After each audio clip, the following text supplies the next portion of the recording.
The sharp crack of splintering wood echoed Alara's own silent scream. Hidden within the dense foliage of a cottonwood grove, she watched, her heart a frantic drum against her ribs. Dust motes danced in the slivers of late afternoon sun, illuminating a scene of casual cruelty that stole the breath she couldn't spare to make a sound. There were three of them, riders reeking of sweat, leather, and cheap whiskey. They sat astride their horses like vultures on a fence post, their shadows long and menacing in the golden light.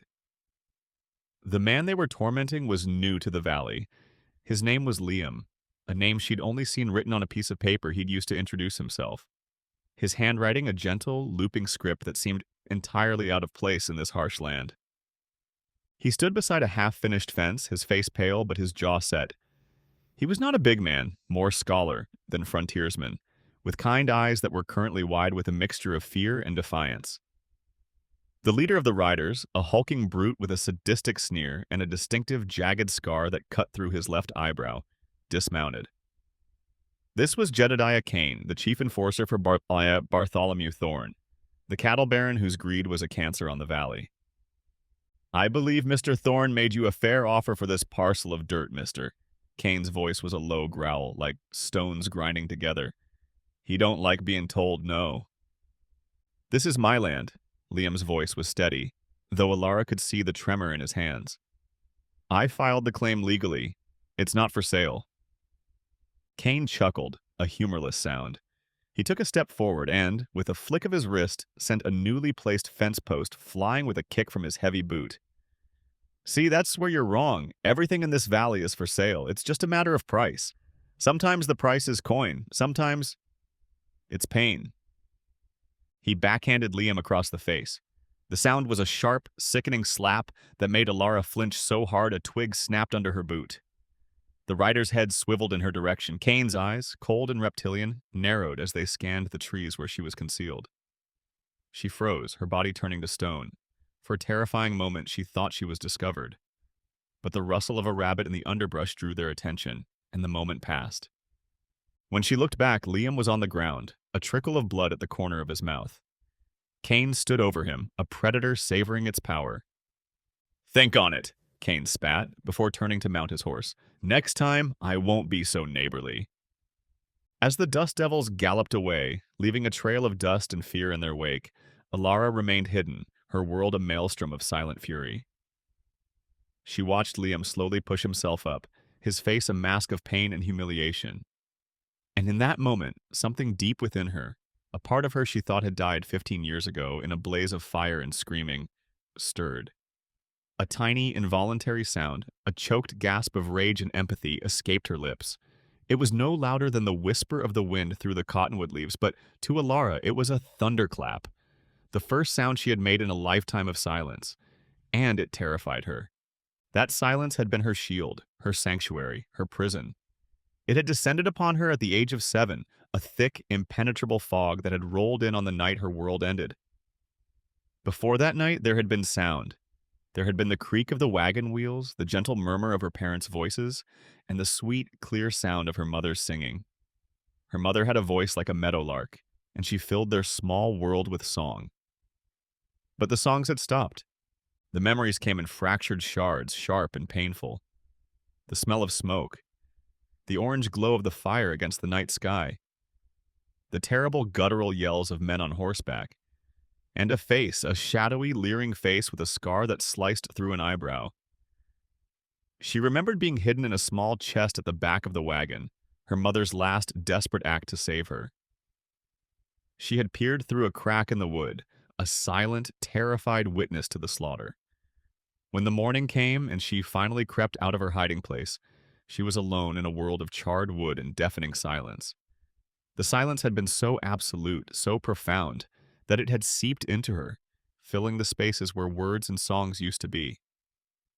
She had been found by a traveling trapper, a gaunt, quiet man who had taken her to the nearest town. From there, she had been passed from family to family, a silent, haunted child, until she was taken in by the Jacksons, an elderly, childless couple who owned a small homestead at the edge of the valley. They were kind, in their own gruff, undemonstrative way. They didn't push her to speak. They accepted her silence, and in return, she worked, She learned to communicate with her hands, her gestures becoming a language of their own. She learned the rhythms of the land, the secrets of the animals. Her silence sharpened her other senses. She could read the sky, predict the weather, and track a deer for miles without making a sound. Her horse, a spirited mare she named Whisper, understood her better than any human ever had. The Jacksons had passed away a few years ago, leaving her the homestead. She had managed on her own, a solitary figure in a vast landscape. The valley was a place of stark beauty, of sweeping plains and distant purple mountains. But a shadow had fallen over it in recent years, the shadow of Bartholomew Thorne. Thorne was a man who saw the valley not as a home, but as a commodity. He had a sprawling ranch at the northern end of the valley, and he wanted it all. He was buying up the smaller homesteads, using a combination of lowball offers and intimidation. His enforcers, the Dust Devils, were a constant, menacing presence. Alara had seen them from a distance, their dust trails a harbinger of trouble. She had kept to herself, hoping to remain invisible. But then Liam had arrived. He had bought the adjoining plot of land, a piece Thorne had coveted for its access to the river. His arrival had been a quiet ripple in the stagnant pool of Alara's life.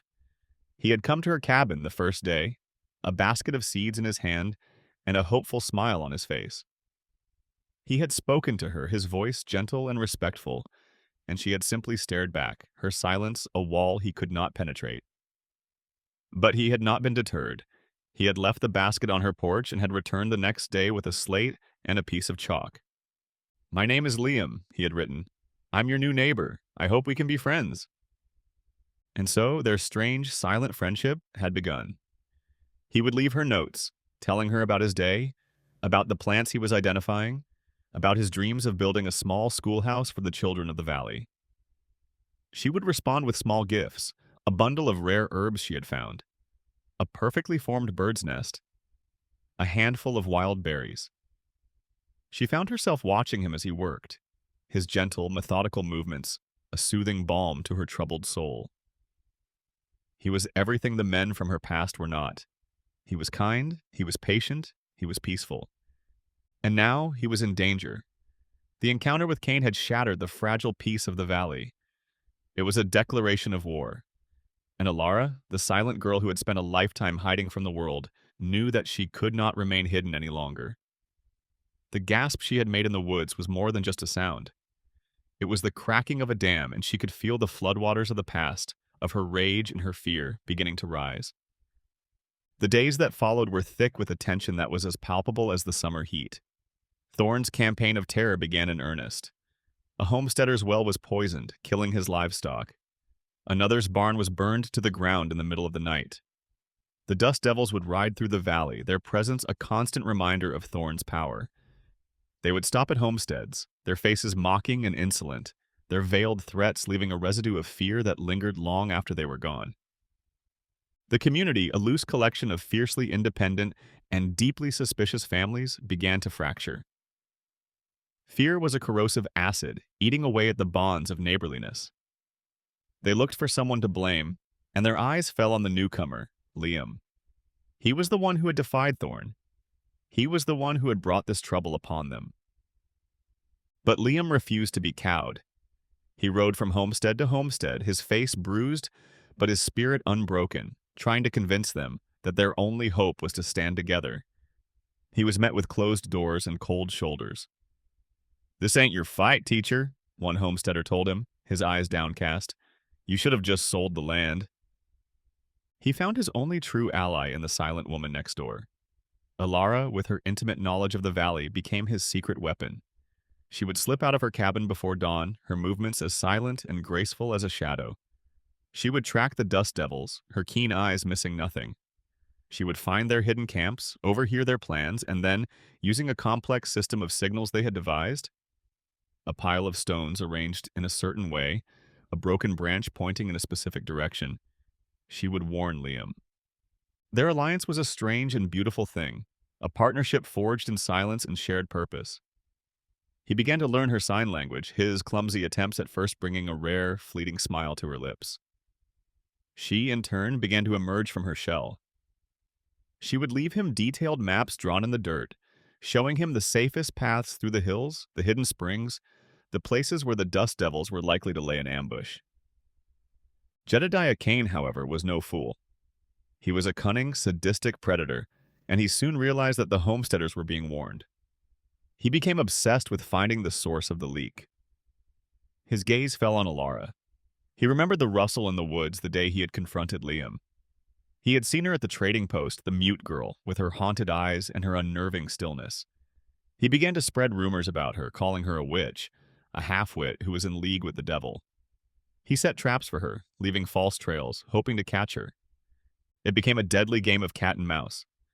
Alara, with her deep connection to the land, was always one step ahead. She could sense his traps, could feel his eyes on her even when he was miles away. The danger was a constant thrum beneath the surface of her life, but it also awakened something in her. The fear was still there, but it was now mixed with a thrilling sense of purpose. She was no longer a passive victim of the world's cruelty. She was fighting back. Her bond with Liam deepened with each passing day. He saw past her silence to the fierce, intelligent, and courageous woman she was. He would talk to her for hours, telling her stories of his life back east, of the books he had read, of the world beyond the valley. And she would listen, her eyes drinking in every word. One evening, as they sat by a small fire near the river, he pulled out a tarnished harmonica. He played a simple, haunting melody, the notes drifting through the twilight air. Alara froze. The melody was achingly familiar. It was a key, unlocking a door in the deepest recesses of her memory. She saw her mother's face, her smile, her lips forming the words of the song. "Hush now, little bird. The sun is sleeping low." Tears, hot and sudden, streamed down her face. It was the first time she had cried in 15 years. Liam stopped playing, his face filled with concern. He reached out, and she didn't pull away. She leaned into his touch, her body racked with silent sobs. He held her, his arms a safe harbor in the storm of her grief. He didn't speak, didn't ask questions. He simply held her, and in his embrace she felt a flicker of something she had thought was lost forever. Hope. But Thorn was growing impatient. The homesteader's stubborn resistance, fueled by Liam and his mysterious, silent partner, was an affront to his authority. He decided it was time to make an example of someone, to crush their spirit once and for all. He chose the Miller family. They had a small farm a few miles down the valley and had been the most vocal in their support of Liam. One night, the sky glowed red. Alara and Liam saw the flames from their homesteads and raced towards the Miller farm. But they were too late. The house was an inferno, the barn already reduced to a pile of smoldering embers. Mrs. Miller was huddled on the ground, her face streaked with soot and tears, her 2 young children clinging to her. Mr. Miller lay nearby, a still silent form on the scorched earth. The homesteaders gathered, their faces grim in the flickering firelight. Their fragile alliance shattered. They turned on Liam, their fear and grief curdling into anger. "This is your fault," one of them yelled, his voice choked with emotion. "You and your stubborn pride. You brought this down on us." Liam stood there, his face ashen, his shoulders slumped under the weight of their accusations. He had wanted to save them, but he had only led them to ruin. He was a failure. He retreated to the river, his heart a hollow ache in his chest. He had come west seeking peace, but he had found only violence and death. He sat on the bank, the sound of the water a mournful dirge, and buried his face in his hands. He didn't hear her approach. He only felt a gentle touch on his shoulder. He looked up. It was Alara. Her face was a canvas of conflicting emotions, grief, anger, and a fierce, protective tenderness he had never seen before. She knelt in front of him, her eyes searching his. She saw the despair in them, the crushing weight of his guilt. A powerful, primal urge rose up within her, a need to comfort him, to tell him that this was not his fault, that he was a good man, the best man she had ever known. She opened her mouth, her throat tight with a lifetime of disuse. She pushed, forcing the air from her lungs, past the knot of trauma that had held her captive for so long. And then a sound. A word. Raspy, broken, but unmistakable. "Liam." It hung in the air between them, a fragile, miraculous thing. Liam's head snapped up. He stared at her, his eyes wide with disbelief. Had he imagined it? But then she said it again, her voice a little stronger this time, her eyes pleading with him to believe. Liam. A slow, wondrous smile spread across his face, chasing away the shadows of despair. He reached out and cupped her face in his hands, his thumbs gently stroking her cheeks. He didn't need to say anything. His eyes said it all. He had seen the woman behind the silence, and now he had heard her voice. It was a gift, a miracle born from the ashes of their shared sorrow. And in that moment, they both knew that nothing would ever be the same. The silence had been broken, and the echoes of her voice were the first notes of a new, defiant song. The first word was a breach in the dam. In the days that followed, others began to trickle through, hesitant and fractured at first, then with a slowly growing confidence. Each word was a struggle, an act of excavation, digging through 15 years of silence and fear. Alara's throat was raw, her vocal cords like unused muscles, weak and trembling. But Liam was there, his patience a gentle tide that pulled the words from her. He would sit with her for hours, speaking softly, encouragingly, never pushing, celebrating each new sound, each new word, as if it were a precious jewel. With the words came the memories, no longer in fragmented shards, but in a flood. The night of the fire played over and over in her mind, but now, with her voice as an anchor, she could face it. And as the details became clearer, a crucial piece of the puzzle fell into place. The face of the man who had led the attack, the man who had murdered her parents, the man with the distinctive scar slicing through his left eyebrow. It was Jedediah Kane. The realization was a jolt of ice water. The monster from her past was the monster of her present. Her personal tragedy was not a random act of violence. It was a part of the same darkness that was now threatening to consume the valley. This was no longer just about protecting her home or helping Liam. It was about justice. It was about vengeance. A new fire burned in her eyes, a fire that replaced the haunted look that had been there for so long. The timid, silent girl was gone. In her place was a woman with a voice and a purpose. Armed with this terrible knowledge, she and Liam knew they could not win this fight alone. They had to reunite the shattered community. They called a meeting at the site of the burned-out Miller farm, a stark reminder of what was at stake. The homesteaders gathered, their faces etched with grief and suspicion. They expected another plea from Liam, another call for a unity they no longer believed in. But it was not Liam who stepped forward, it was Alara. A hush fell over the small crowd as she turned to face them. She was trembling, but she stood tall. She took a deep breath and began to speak. Her voice was still weak, a little raspy, but it carried in the still evening air. I remember, she began, her words slow and deliberate. She told them everything. She told them about the wagon, the fire, the murder of her parents, and she told them about the man who had led the attack. His name is Jedediah Kane. A collective gasp went through the crowd. Kane was not just Thorne's hired gun. He was a demon who had haunted this land for years. Alara's story was not just her own. It was the story of the valley, a story of unchecked violence and stolen lives. Her personal grief became their collective grievance. He took my voice, she said, her own voice growing stronger with every word, fueled by a righteous anger. He will not take our homes.